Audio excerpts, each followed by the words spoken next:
Esse texto, gente, ele nos conta uma história verídica, ocorrida em Israel no ano de 894 a.C. É uma história que nos traz uma grande lição de vida, uma grande lição de fé. E nos fala um pouco da condição do ser humano não regenerado diante de Deus e da sua inútil tentativa de alcançar a graça de Deus sem obediência, sem fé, mas pela influência, pelo poder, pelo dinheiro. É impossível você alcançar a graça e o favor de Senhor de outra forma a não ser a fé, a obediência e a submissão à palavra de Deus. Amém? Vocês estão entendendo até aqui, sim ou não? Este texto, ele é interessante, que esse capítulo ele já não começa contando uma história, mas esse capítulo já começa falando das qualidades de uma determinada pessoa. Logo no versículo 1 já começa falando das qualidades de Naamã. O nome Naamã tem o mesmo significado do nome Noemi, que significa agradável e doce. E o nome deste homem, na verdade, conhecendo a vida dele, a história dele, você vai ver que o nome dele é um paradoxo. Porque a vida dele não tinha nada de agradável naquele momento, não tinha nada de doce. Ele tinha muitas qualidades, mas ele não vivia uma vida agradável. Olha o que o versículo 1 fala a respeito de Naamã. Acompanha aí comigo, por favor. E Naamã, vamos ver com detalhe, chefe do exército do rei da Síria, era um grande homem diante do seu senhor e de muito respeito, porque por ele o Senhor dera livramento aos sírios, e era este homem valoroso, porém leproso. Aqui são 4 grandes qualidades que ele tinha. Ele era chefe do exército do rei da Síria, isso não era pouca coisa. Ele era general do exército da Síria. Ocupava uma posição de destaque, tinha o maior posto do exército na época. E a Síria vinha como uma grande potência naquela época, estava vencendo muitas guerras, inclusive venceu Israel na guerra. E Naamã estava à frente do exército da Síria. Então era um homem que tinha uma posição muito elevada, ele tinha uma grande qualidade. A segunda qualidade é que ele era um grande homem. Uma coisa é você dizer que conhece um homem grande. Outra coisa é você dizer que conhece um grande homem. É verdade ou não é? Quando você fala de um homem grande, você está falando da sua estatura. Quando você fala de um grande homem, você está falando de conquista, está falando de caráter. É verdade ou não é? Está falando de personalidade e coisas mais profundas. Este homem era um homem de caráter, era um homem de conquistas, era um homem que conseguiu fazer uma bela história, tanto no exército como também na sua nação. E a terceira qualidade dele é que ele era um homem de respeito. Era muito estimado na sua nação. Quando ele passava, os oficiais prestavam continência. O rei, que era seu superior, o admirava. Seus iguais o respeitavam. E os seus inimigos o temiam. Está vendo aí que este homem tinha muitas qualidades? E a quarta qualidade dele é que ele era um homem valoroso. A palavra hebraica empregada aí em valoroso, ela tem 2 significados. Tanto significa pessoa corajosa, como também significa pessoa bem-sucedida. Então Naamã era um homem bravo, um homem de bravura, um homem corajoso e também era um homem rico, era um homem bem-sucedido. 4 grandes qualidades, mas um porém. Qual era o porém? Leproso. Grandes qualidades. Mas se colocasse numa balança, de um lado as 4 qualidades de Naamã, que tinham muito peso. De outro lado, a lepra. A lepra era mais pesada do que as 4 qualidades de Naamã. Quem está entendendo isso aqui? Diga glória a Deus. A primeira coisa que eu já entendo com isso, gente, é que você pode ter muitas e muitas e muitas qualidades, mas um porém pode te derrubar.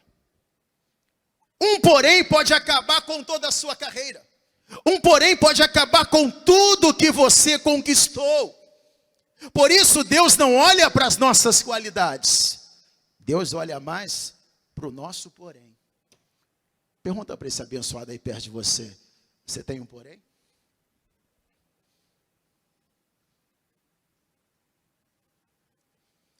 O porém de Naamã era a lepra. No Antigo Testamento, a lepra era um tipo de condição espiritual do ser humano não regenerado. Era uma representação do pecado.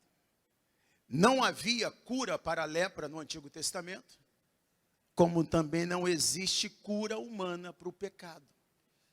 Então pensa comigo um pouquinho, gente, você que está me assistindo também. Imagina a situação de Naamã. Imagina a frustração de Naamã. Um homem que chegou ao auge da sua carreira, que se tornou rico, se tornou famoso, influente, admirado, com muito status, muito poder, mas não podia se salvar da lepra. Continuava sendo leproso.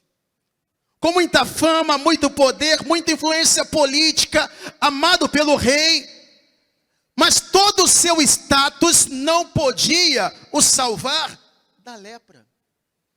Então tudo que Naamã conquistou, não adiantou nada na vida dele. Ele era um leproso como qualquer outro leproso. Quem está entendendo isso aí, diga amém.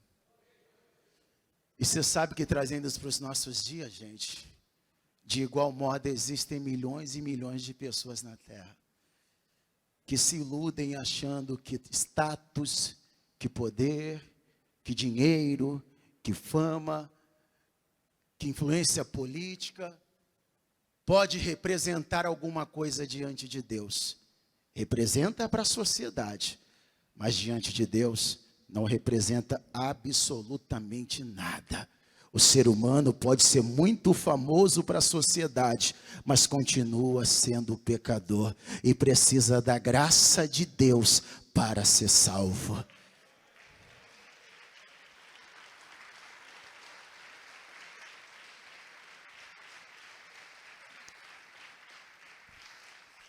Glória a Deus. Imagina uma pessoa dizendo assim: pastor, eu conheço uma pessoa muito inteligente, muito bonita, bem formada, ganha muito bem, pastor, fala vários idiomas, porém, adúltero. Pastor, eu conheço uma pessoa muito bonita, muito inteligente, muito comunicativa, porém, mentirosa.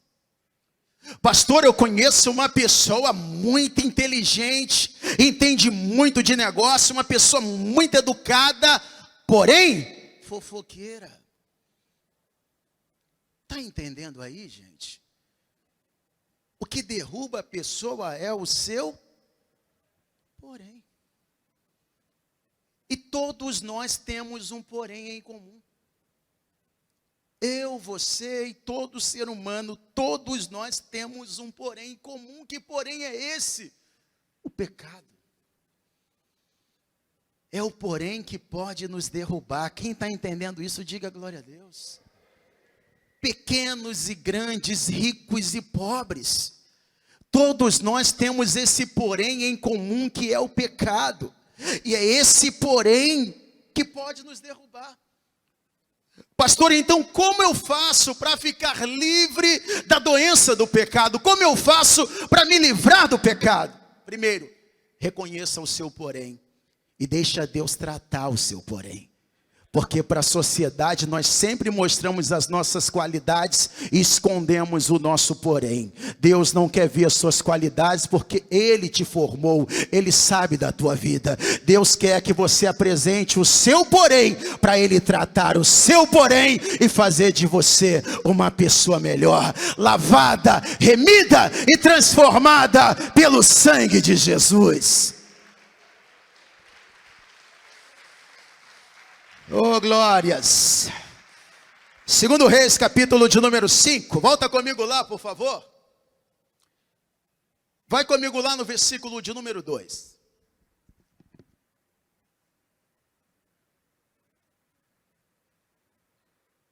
Obrigado, meu filho. Você achou aí?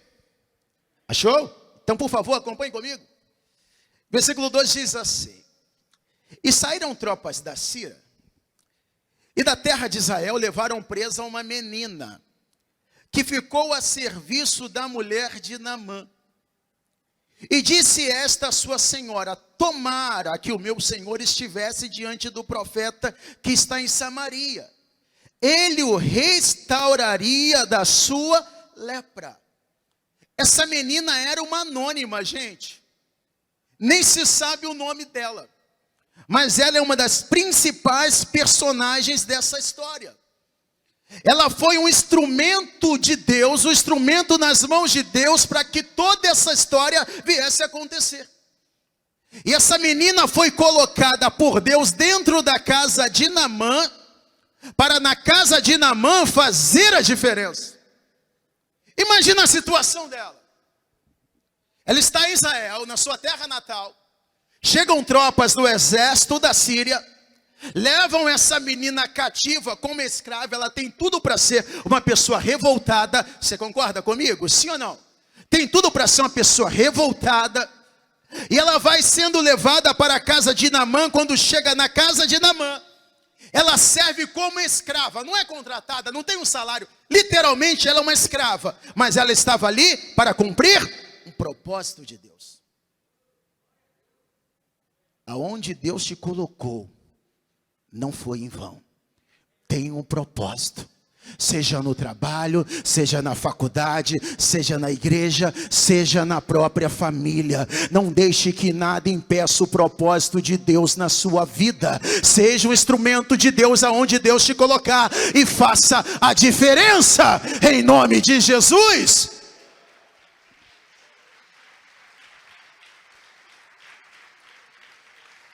Às vezes a gente não entende certas coisas que Deus permite que aconteça conosco. Às vezes acontecem coisas conosco que nós pensamos assim: meu Deus, por que que o Senhor está permitindo isso? Calma, tudo tem um propósito. Amém? Amém? Você que está me ouvindo agora, tem um propósito que está acontecendo na tua vida. Você que está me assistindo aí, tem um propósito que está acontecendo na sua vida agora. Aquela menina estava ali por um propósito de Deus. E ali dentro da casa de Naamã, ela começa a ver que Naamã não era só qualidades. As qualidades eram lá fora. Mas dentro da casa de Naamã, ela está vendo porém. Porque lá fora para as pessoas, a gente sempre mostra as nossas qualidades. É verdade ou não é? Mas lá no íntimo a gente sabe qual é o nosso porém. Quando chegava em casa, Naamã tirava aquela armadura que ele usava no exército, que deixava as pessoas impressionadas.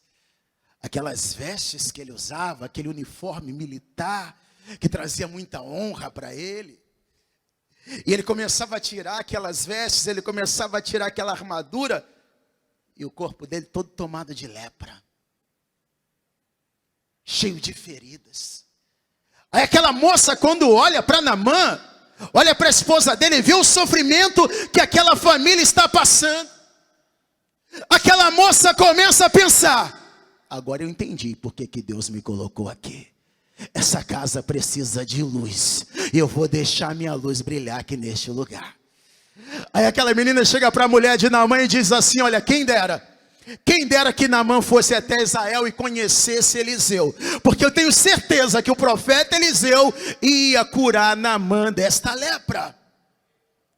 O que essa menina está dizendo, gente? Em outras palavras, ela diz assim: olha, eu conheço alguém com letra minúscula, Eliseu, que conhece alguém com letra maiúscula, Deus, que pode resolver o problema do seu marido.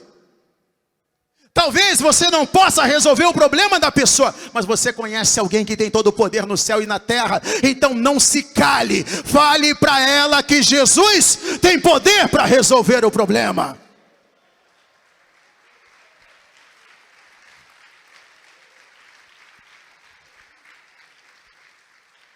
Deixa Deus te usar.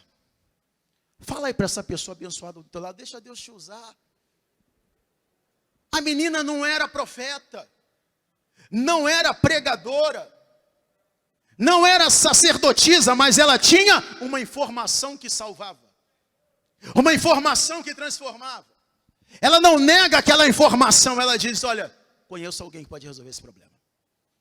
Ele está lá em Israel. Às vezes você deixa de falar que Jesus cura, que Jesus salva, que Jesus liberta, lá no seu trabalho, na faculdade, onde quer que você esteja, no meio social que você convive, porque você pensa assim, vai que a pessoa não acredite. É verdade ou não é? Mas às vezes não acredita mesmo.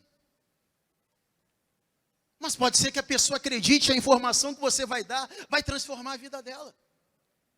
A mulher de Naamã acreditou, não tinha mais esperança nenhuma. A mulher de Naamã acreditou.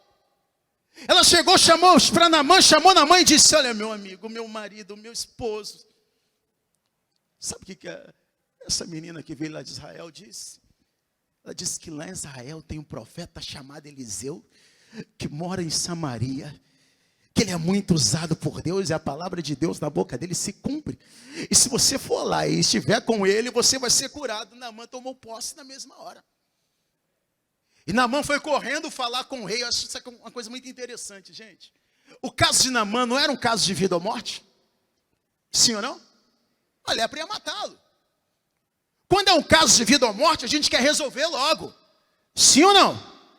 Naamã está passando por um caso de vida ou morte, pastor Tiago.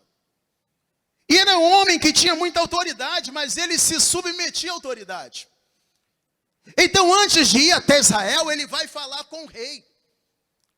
Ele vai pedir autorização ao rei. Ele vai contar tudo o que havia acontecido, porque o rei da Síria era autoridade sobre a vida dele. E tem pessoas que não se dão bem na vida porque não sabem se submeter a autoridade nenhuma. Não querem dar satisfação de nada. Querem fazer tudo por conta própria. É verdade ou não é? Naamã é um grande exemplo para nós. Ele era a principal autoridade do exército, mas tinha uma autoridade sobre ele que era o rei. Então ele não vai ficar falando com os oficiais, ele não vai ficar falando com os outros generais, ele vai direto na autoridade, que era a autoridade sobre a vida dele. Ele vai lá e conta tudo para o rei. O rei diz assim, olha, Naamã, eu vou escrever uma carta para o rei de Israel. Se prepara, faz todos os preparativos e vai correndo para lá, que eu estou mandando uma carta agora para o rei de Israel, para ele te receber e resolver o seu problema. Aí Naamã vai lá, faz os preparativos, prepara a sua comitiva, pega a provisão em dinheiro. Olha quanto esse homem vai levar em dinheiro para esta viagem. 2 Reis, capítulo de número 5. Versículo de número 5 também. Achou aí? Amém? Então disse o rei da Síria, vai, anda, e enviarei uma carta ao rei de Israel. E foi, e tomou na sua mão 10 talentos de prata, e 6.000 ciclos de ouro e 10 mudas de vestes. Para você ter uma ideia, 10 talentos de prata, 340 quilos de prata. E o ouro, 68 quilos de ouro. Hoje, por baixo, pelo menos 3 milhões de reais. Naamã vai lá e prepara 3 milhões de reais, porque ele acha que ele vai pagar pela cura dele. E ninguém paga por uma cura. Você pode até fazer uma oferta com propósito, você pode até fazer uma oferta de agradecimento, mas pagar pelo milagre ninguém paga, é pela graça, é pela fé. Amém? Naamã não sabia disso ainda. Então ele vai lá, leva bastante ouro, ele leva bastante prata, e ele vai. E o rei de Israel recebe a carta de que ele está chegando. Quando o rei de Israel pega a carta e começa a ler a carta, assinada pelo rei da Síria, carimbada pelo rei da Síria, a carta diz assim, quando chegar em suas mãos esta carta, saiba que eu estou te enviando meu servo Naamã, general do meu exército, para que você o restaure da lepra. O rei de Israel ficou muito irado. Que ele disse assim, sou eu Deus para poder curar alguém? Tem tanto leproso aqui em Israel, não consigo curar nenhum. Já perdi oficiais também com lepra, perdi pessoas com lepra e não consigo curar ninguém. Eu não sou Deus para curar ninguém. Esse homem quer uma ocasião contra mim. O que ele pensou? Ele está mandando ele. Eu não vou conseguir curá-lo, é claro. E ele vai ter nisso uma ocasião para começar uma guerra contra nós. E rasgou as vestes. Para o judeu era para mostrar que estava indignado. E a notícia se espalhou. Todo mundo começou a dizer a Israel, o rei rasgou as vestes. está irado com o rei da Síria. E a notícia chegou lá na casa do profeta Eliseu. Quando o profeta Eliseu ficou sabendo da situação, ele mandou uma mensagem para o rei de Israel dizendo assim: por que o Senhor rasgou as suas vestes? Mande o leproso vir até a mim, e saberás que há profeta em Israel. Diga glória a Deus, igreja. O que a influência política não pode fazer, o poder de Deus pode fazer. O que o ser humano não pode fazer, o poder de Deus pode fazer. O que a medicina não pode fazer, o poder de Deus pode fazer. O que o dinheiro não pode fazer, o poder de Deus pode fazer. Vamos aplaudir mais ao Senhor Jesus, minha gente. Oh, glórias. Sabe o que eu vejo neste profeta, gente? A convicção de que Deus é com ele. A ousadia, a certeza de que Deus é com ele. E você precisa ter convicção de que Deus é contigo. Se Deus é contigo, Ele vai confirmar isso na tua vida. Se Deus é contigo, Ele vai te dar sinais. Se Deus é contigo, coisas que não acontecem com outros, vai acontecer com você, vai acontecer na tua vida, porque Deus é contigo, e você verá isso na sua caminhada.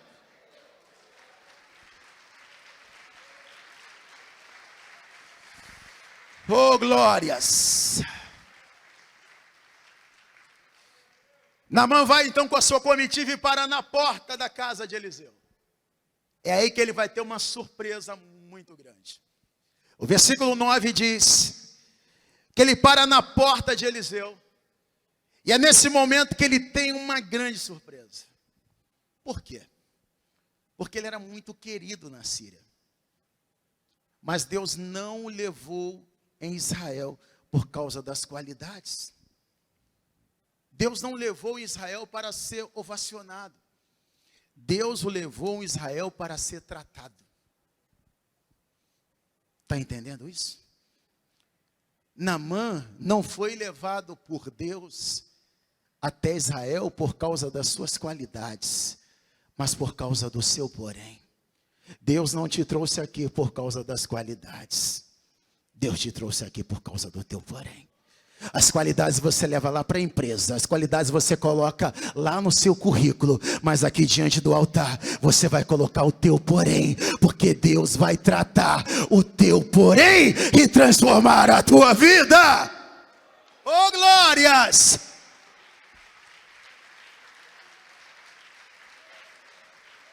Vamos aplaudir mais a Jesus? Vamos aplaudir a Jesus? Isso, vamos aplaudir mais a Jesus. É isso que nós fazemos, gente.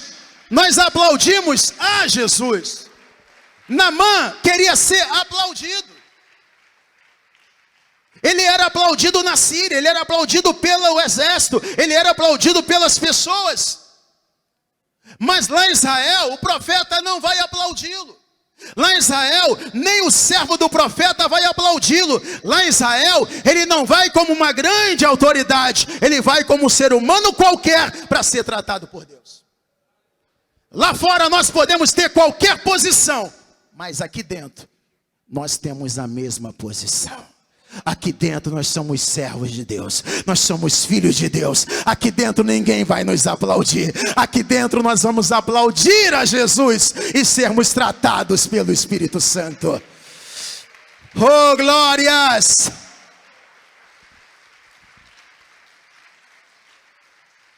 Então fala para essa pessoa linda do teu lado, diga para ela: Deus vai tratar o teu porém. Era isso que Naamã precisava entender. Fez uma viagem tão longa para que Deus tratasse o porém dele. Ele está lá fora na porta, com a comitiva dele. Na Síria estava acostumado, as pessoas só faltavam colocar tapete vermelho para ele. Prestava continência. Alguns até ajoelhavam. Agora ele para na porta da casa do profeta, que era uma casa humilde. O profeta não vai oferecer um banquete para ele. O profeta não vai convidá-lo nem para entrar. O profeta nem sequer oferece um copo d'água para ele. O profeta chama lá o seu adjunto. O seu adjunto vai e diz para ele assim, ó: o profeta mandou te dizer o seguinte: vai mergulhar 7 vezes no Jordão e você será purificado. Isso deixou Naamã muito decepcionado, muito chateado. Ele achava que ele ia receber um tratamento especial. E tem gente que está acostumada a receber tratamento especial na sociedade e acha que vai receber com Deus também, né? Com Deus não tem isso, não. Com Deus não tem tratamento especial, não. Tratamento especial é lá fora. Com Deus tem que ser do jeito dele. É verdade ou não é? Pode ter a patente que for. Pode ter o grau de instrução que for, pode ter a fama que for, mas diante de Deus, todo mundo vai ser tratado do mesmo jeito. Oh, glórias!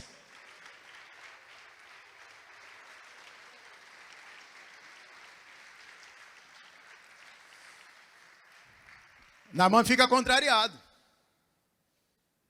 Você fica contrariado quando as coisas não acontecem do jeito que você quer? Porque Deus nem sempre vai fazer a coisa do nosso jeito, não. Estava acostumado a fazer tudo do jeito dele. Ele manda fazer de um jeito, tem que ser do jeito dele. Ele manda fazer do outro jeito, tem que ser do jeito dele. No exército era assim, na casa dele era assim, tinha um monte de servo. O que mandava fazer, fazia do jeito dele. Só que agora, diante de Deus, ele vai ver que não funciona desse jeito. Diante de Deus vai sempre ser do jeito de Deus, não como eu quero, não como você quer, mas com Deus será sempre feito do jeito de Deus. Deus trabalha do jeito dele. Oh, glórias!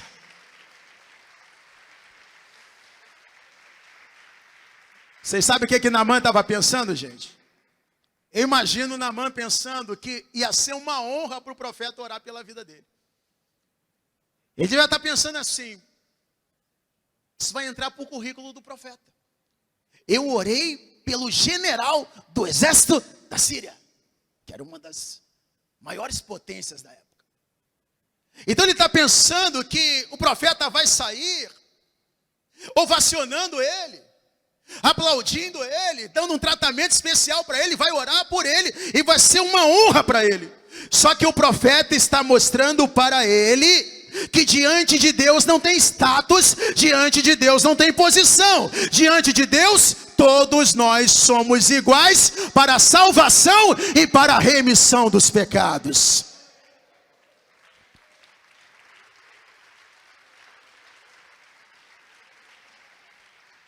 Segundo Reis, capítulo 5.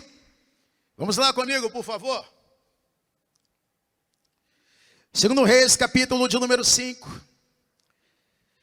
Versículo de número 11 diz assim: porém Naamã muito se indignou e se foi dizendo: eis que eu dizia comigo, certamente ele sairá e pôr-se-á em pé e invocará o nome do Senhor seu Deus, que não era Deus dele ainda, era Deus do profeta Eliseu, não era Deus de Naamã, e passará a mão sobre o lugar e restaurará o leproso. Quer dizer que ele já tem tudo idealizado. Ele já tinha imaginado como seria que ia acontecer. Só que como não é do jeito dele, ele fica chateado, ele fica frustrado, ele quer ir embora, porque tem gente que é assim, gente. Tem gente que quer que tudo seja do jeito dele. Se não é do jeito dele, se não é do jeito dela, fica chateado, fica chateada. É verdade ou não é? Só que com Deus não funciona. Se você receber uma instrução de Deus e não colocar em prática, pode ficar chateado. Deus não vai mudar a instrução por sua causa. Se você quer receber a bênção, você vai ter que acatar o que Deus está falando. Você vai ter que fazer o que Deus está mandando. Está entendendo isso? Sim ou não? Naamã pode até voltar, mas vai voltar leproso. Pode até voltar para casa, mas vai voltar do mesmo jeito que estava. E até pior, porque a frustração vai ser muito grande.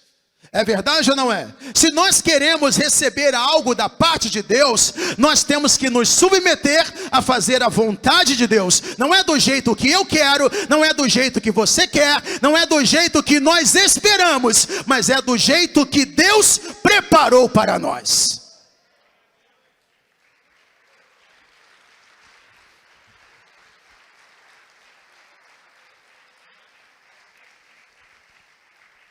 Aí Naamã nos mostra no versículo 12, que além da lepra, tem mais um porém na vida dele. Versículo 12.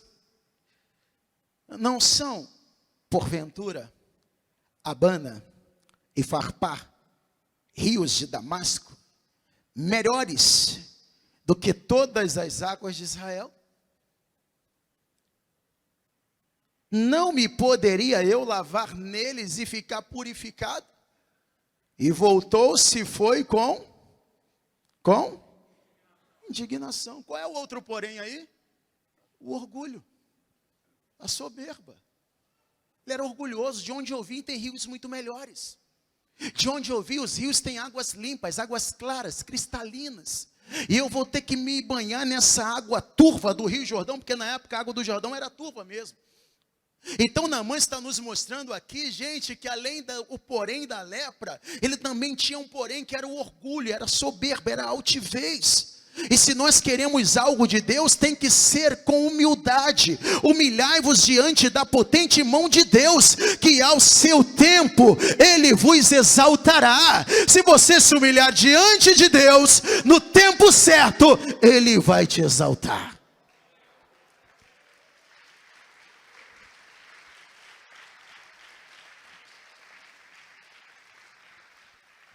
E onde foi mesmo que o profeta mandou ele mergulhar, gente? Onde foi mesmo? Jordão. Sabe o que significa Jordão? Jordão significa aquele que desce.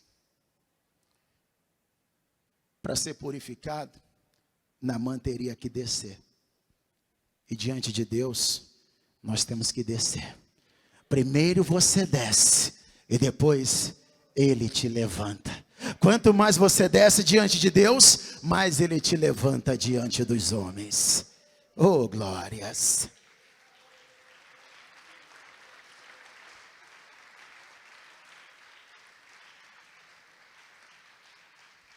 Agora vamos trazer isso aqui para a vida espiritual. O que essas águas turvas do Jordão significavam? E pode significar para nós. Naamã teve que mergulhar quantas vezes? Quantas? 7. Ele não queria. Ele já ia embora. Mas ele estava bem acompanhado. É por isso que é importante você andar com pessoas certas. Quando eu digo pessoas certas, não é pessoas que falam o que você quer ouvir, mas pessoas que falam o que você precisa ouvir. Porque os servos de Naamã chamaram Naamã e falaram assim: ô meu senhor, se o profeta mandasse o senhor fazer uma coisa difícil, o senhor não faria? Mandou fazer uma coisa tão fácil. O que custa o senhor ir lá e mergulhar 7 vezes? Então ele não queria, mas como ele estava acompanhado de pessoas que não falavam o que ele queria ouvir, mas o que ele precisava ouvir, se ele tivesse levado pessoas erradas, eu dizer: olha aí, ó, perdeu a viagem. É verdade ou não é? Não, mas foram sábios. Se ele mandasse fazer uma coisa fácil, o senhor faria. Uma coisa difícil, o senhor faria. Uma coisa tão fácil, vai lá e mergulha 7 vezes. Naamã contrariado. Às vezes a gente obedece contrariado, mas obedece. É ou não é? Sim ou não? Quando você obedece a Deus mesmo contrariado, o resultado não vai ser contrário, o resultado vai ser positivo. Ele vai lá e mergulha a primeira vez, o que acontece? Nada. Mergulha a segunda, o que acontece? Nada. A terceira, nada, está do mesmo jeito, já está desanimando. Às vezes é assim que acontece com você, não é? Você faz uma campanha de oração, a primeira semana não acontece nada, a segunda não acontece nada, a terceira não aconteceu nada, você já está desanimando. Tem que perseverar. Às vezes o milagre não acontece nem na primeira campanha, às vezes é na segunda ou na terceira, no tempo de Deus. Então no terceiro mergulho, nada aconteceu. Ele vai lá e mergulha mais uma vez, 4 vezes. Mergulha 5 vezes, nada. Qual foi a instrução? Qual foi a instrução do profeta? 7. Então não adianta fazer de outro jeito. Aí ele vai lá e mergulha a 6ª vez, nada. Quando ele mergulha na 7ª vez, o texto diz que quando ele se levanta da água, a sua pele não está como estava antes. Porque ele era um homem adulto.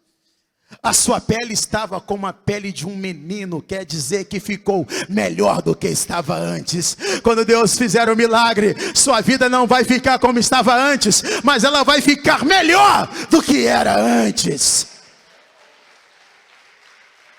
Vai ser mais do que espera.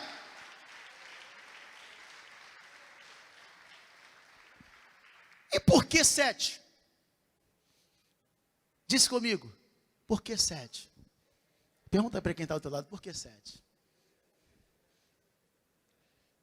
O número 7 não tem nenhuma mágica, gente. Lá em João 4, quando Jesus encontrou uma mulher, que ficou conhecida como mulher samaritana, porque nem se sabe o nome dela. Ela está no poço de Jacó e Jesus começa a conversar com aquela mulher. E chega um momento da conversa que Jesus diz para ela assim, mulher, vai chamar o seu marido? E ela responde, eu não tenho marido. E Jesus diz, disseste muito bem, porque você já teve 5, e o que tem agora não é seu. Já tinham passado 6 homens na vida dela e ninguém mudou a vida dela, continuava sendo uma mulher infeliz. Até que Jesus, o 7º homem, entra na vida dela. Não teve nenhum vínculo carnal com ela, mas teve um vínculo espiritual que mudou a vida dela para sempre. Jesus é o 7º homem, Jesus é a perfeição, Jesus é a obra completa. Quando ele entra na tua vida, a tua vida muda de verdade. Você tem que mergulhar de cabeça no rio de Deus, que é Jesus Cristo. Ele vai te purificar, te transformar, fazer de você uma nova criatura. Por favor, fique de pé.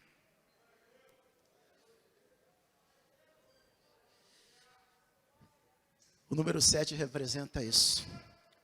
Uma obra completa, uma obra perfeita. E é isso que Cristo faz na sua vida. Uma obra completa, uma obra perfeita. Ele quer tratar todos os seus poréns, perdoar os seus pecados, te purificar do pecado, que é como uma lepra espiritual que acaba com o ser humano. Mas o sangue de Jesus nos purifica de todo pecado. Tudo que você precisa fazer é entregar a tua vida para Jesus e recebê-lo como seu único, suficiente, exclusivo e eterno Salvador. Se você ainda não entregou a tua vida para Jesus, mas quer abrir o seu coração agora e recebê-lo como Senhor e Salvador da tua vida, então ergue a sua mão direita assim para o céu bem alto. Pastor, eu quero entregar minha vida para Jesus. Ergue a sua mão assim para o alto e vem aqui para frente que eu vou orar por você. Pastor, eu quero. Está entregando a vida para Jesus? Vem aqui para frente. Eu vou orar por você. Ele vai escrever o seu nome agora no livro da vida. Quero falar com você que um dia fez isso. Um dia você entregou a tua vida para Jesus. Você estava no caminho, mas por algum motivo você acabou se afastando. Se você chegou aqui afastado, afastada, estava sem igreja, sem pastor, não congregava mais, mas hoje quer voltar para Jesus e renovar a sua aliança com Deus, então ergue a sua mão direita assim para o céu. Você que estava sem igreja, quer voltar para Jesus, dá um sinal assim para o céu. Vem aqui para frente que eu vou orar por você. Vem, meu filho, você aí de verde, que está voltando para Jesus, vem aqui para frente. Isso, vem mergulhar nos rios de Deus. Mais alguém para Jesus? Jesus está voltando. Volte para Ele antes, volte para Ele enquanto é tempo. Você que está me ouvindo agora através da rádio, nós não estamos te vendo, mas Deus está te vendo. Ele quer tratar os seus poréns, Ele quer mudar a tua vida, Ele quer te salvar. Quer entregar a tua vida para Jesus? Agora mesmo, aí no hospital, no presídio, na delegacia, onde quer que você esteja, quer entregar a vida para Jesus? Põe a sua mão sobre o teu coração, que nós vamos orar por você. Você que já está com Jesus e está firme na igreja, estende as mãos aqui para frente para orar pela vida deles. Vocês que estão aqui diante do altar, Eu vou me ajoelhar para fazer esta oração. Se você puder, se ajoelhe comigo. Se não puder, pode ficar de pé, não tem problema nenhum. Põe a sua mão sobre o teu coração, a igreja fica em espírito. E ore assim comigo: meu Deus e meu Pai. Ore vocês. Meu Deus e meu Pai, eu ouvi a tua palavra e eu tomo posse. Perdoe agora os meus pecados e escreve o meu nome no livro da vida, para que jamais seja apagado ou removido. Faz de mim, Senhor, uma nova criatura e me recebe na sua obra, na sua casa e principalmente no teu reino, em nome do Senhor Jesus. Deixa eu orar por você agora. Senhor, nosso Deus e nosso Pai Todo-Poderoso, eu oro por cada filho, cada filha que se encontra aqui diante do altar, como também essa pessoa que através da rádio agora, Senhor, está entregando a vida para Jesus Cristo, está voltando para casa, para os braços do Pai. Essa pessoa que nos assiste neste momento, Senhor, e também faz a sua confissão de fé.